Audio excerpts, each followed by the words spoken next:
Throughout League's existence, there have been a crazy amount of ridiculously broken items. Items that are just unhealthy and provide whoever's purchasing them with an insanely unfair advantage. All of these items have either been changed or removed since their broken states, but how about we take a look back and see just how broken they really were. In today's video, we're going to take a trip down memory lane and discuss 10 items that miraculously made it past Riot's balance team and onto live servers. But before we get into it, be sure to check out Skill Capped if you want to truly get better at League of Legends. We're the only service that offers a money-back guarantee if you don't climb at least 5 divisions while actively using our service.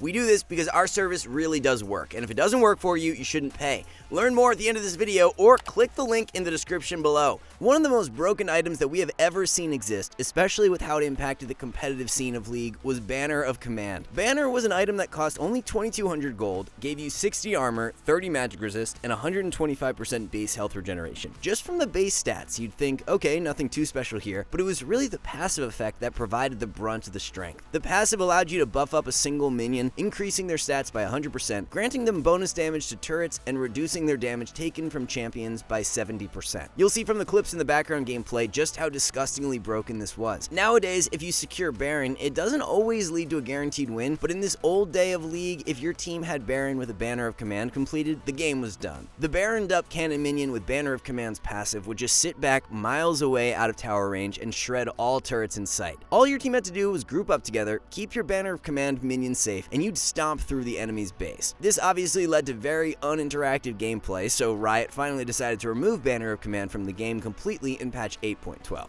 Over the years, there have been many iterations of Spear of Shojin. Heading into Season 14, we'll now be on our 3rd iteration of the item, and although this current version of Shojin had a patch or two in Season 13 where it was super strong, it comes nowhere close to beating out how broken the old Spear of Shojin was. In Season 9, Spear of Shojin was added to the game for the first time. The item cost 3400 gold, provided 60 AD, 20% cooldown reduction, and 250 health. Of course, it was the passive that made the item completely bonkers though. After casting your ultimate, your next auto attack within 10 seconds would grant the passive effect called Awakened Dragon. Awakened Dragon gave you 50% bonus attack speed, and basic attack would refund 20% of your remaining basic abilities cooldowns on attack. Although the new Shojin in today's game is quite good on Jax, it comes nowhere close to beating out how broken this version of the item was for him. This passive turned Jax into an unduelable raid boss as he was basically playing Earth mode in regular Summoner's Rift. This version of Shojin did not last for very long, as Riot introduced it in patch 9.3 and removed it in the same season on patch 9.23. Honestly, the fact this version of Shojin was in the game for that long is pretty insane, as I feel like in this day and age of League, Riot would have issued some sort of hotfix change before removing it. It was not until Season 12 where the item was brought back, but in a much more tame way, as the passive works completely differently now. Deathfire Grasp, commonly referred to as DFG, was an item that all burst mages absolutely loved. LeBlanc felt amazing back in the day with this item, along with picks like Ahri and Veigar. DFG cost 3000 gold, gave you 100 AP, and 15% cooldown reduction. Of course, it was the active that made the item so broken, as it dealt 15% of a target's max health, and then amplified all magic damage they take by 20% for 4 seconds. So you would use the DFG active as an opener. It was a point-and-click active, so there was no way to miss it, and that 20% damage amp was ridiculous when you consider the kind of damage amps that are in the game today. The current version of Horizon Focus is a really great comparison to wrap your head around just how powerful this DFG active was. With Horizon Focus, when you deal damage to enemies that are 700 units away or apply CC to them, your damage is then increased by 10% for 6 seconds. So only 10% as opposed to Deathfire Grasp's 20%. Horizon Focus also does not have any sort of upfront burst power like DFG did either. Base stats are also very similar between the items, each having 100 AP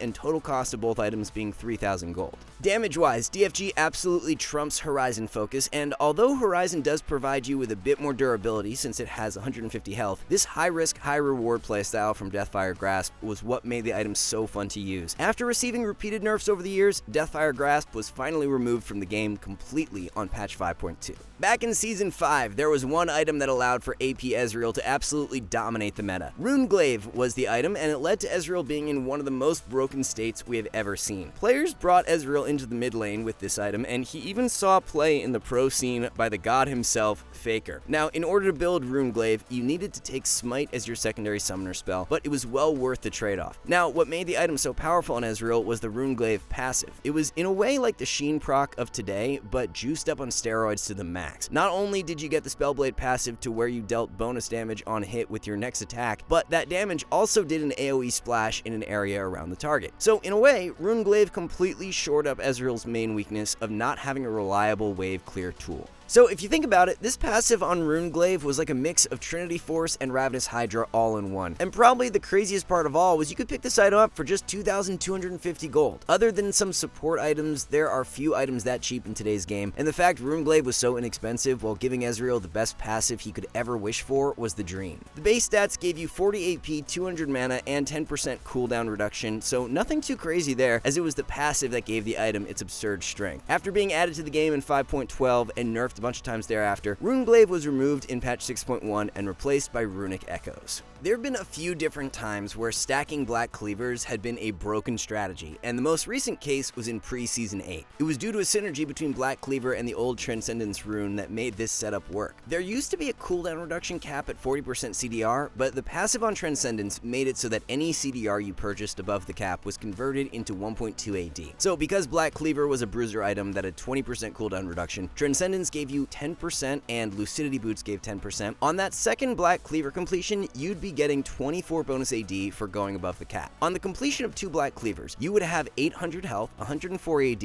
and maxed out cooldown reduction. Now, the passive on Black Cleaver to where you shred armor did not stack. However, it really didn't matter. You'd have Zed and Talon players running around one-shotting people while being a literal tank at the same time. Thankfully, the ability to stack multiple Black Cleavers did not last for very long, as Riot patched this one much quicker than the previous builds we've talked about.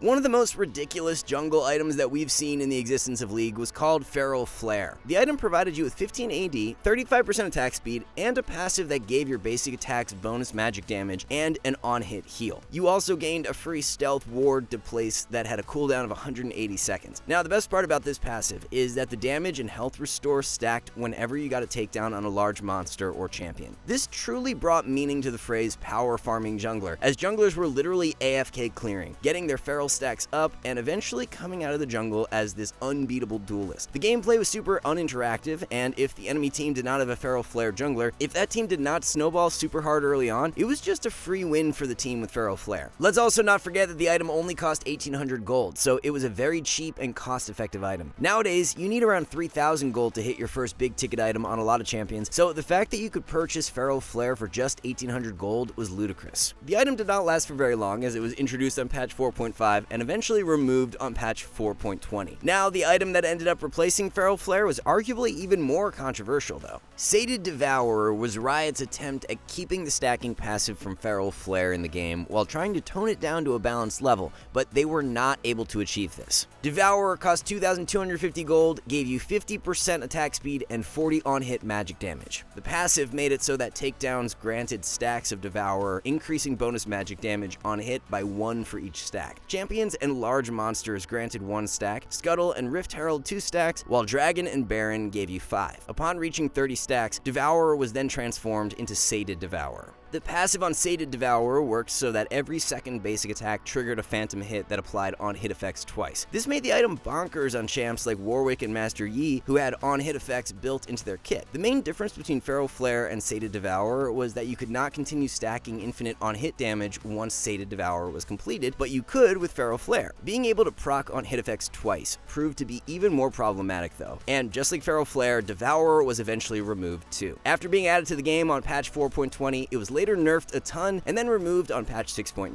2017 Worlds is probably one that a lot of you OG League players can remember quite vividly, because there was one broken item that shaped the meta. The old Ardent Censer was one of the most meta-breaking items that League has ever seen. Ardent was so broken that whichever team was able to complete the item first was basically handed a free win. The way Ardent works today is very similar to how it worked back then, but the old Ardent had overly inflated stats. One thing different was that the old passive on Ardent provided on-hit healing from basic attacks, while the current version of Ardent does not. The passive on today's Ardent grants your ally 20% bonus attack speed and 15 magic damage on hit when healed or shielded. The old Ardent blew this out of the water, as it gave 20 scaling to 35% bonus attack speed and 20 scaling to 35 on-hit damage. Combine this with the on-hit healing, and you can immediately see why the item was a major problem. It doesn't end there though, as old Ardent gave its users 60 ability power. The current version of Ardent only gives you 35 AP, so a huge difference there. Old Ardent also increased healing and shielding effects by 15%, while the current version is at 8%. So not only was the passive on Ardent way stronger, it had higher base stats as well. Cost of old Ardent was only 2,300 gold, which is actually higher than the current version at 2,100 gold. However, all the added value was well worth the slightly higher price point. This old version of Ardent Censer led to enchanters like Janna and Lulu being pick or ban champions at Worlds, and it was the most ADC-centric meta we have ever witnessed in League's history. We have to go all the way back to Season 1 for this next broken item, as it was Sunfire Cape. What made Sunfire Cape so OP was the fact that its burning AoE passive was stackable. This meant that you could stack multiple Sunfire Capes, get a crazy amount of burn damage, and just run around killing people with the passive damage alone. This was extremely problematic for stealth champions. Stealth champs would not be revealed while dealing damage with the Sunfire passive, so the enemy would be standing there taking damage while not being able to see or attack the target who's melting their health bar. Evelynn was definitely the most OP with this strategy because she had the perma stealth. Twitch and Shaco also had pretty good potential with the Sunfire stack, just not to the same degree as Eve, since their stealths weren't infinite. Eventually, the ability to stack Sunfire Capes was removed in Season 2, as this was arguably one of the truly game-breaking strategies to ever exist. Another item that was overly problematic way back in Season 1 was Phantom Dancer. Phantom Dancer used to have a stat called Dodge. It had 20% dodge chance to be exact, and what this meant was that you had a 20% chance at dodging the enemy's next auto attack. On top of this, Ninja Tabbies used to have 12% dodge, and with the old rune system, you were also able to acquire 11% dodge. The champion who was the most OP with this Phantom Dancer dodge strategy was Jax. Reason being is because the old passive on Jax E provided him with another 20% dodge. So if you had Phantom Dancer, Ninja Tabbies, and the dodge rune when playing Jax, you could get up to 63% dodge. And the part that made this completely broken was that you could stack Phantom Dancers and eventually get up to 100% dodge. With 3 Phantom Dancers, you'd have 100% dodge, which was pretty obtainable in most games. Not too long after Season 1, the stat dodge was removed from Phantom Dancer, and it was eventually completely removed from the entire game.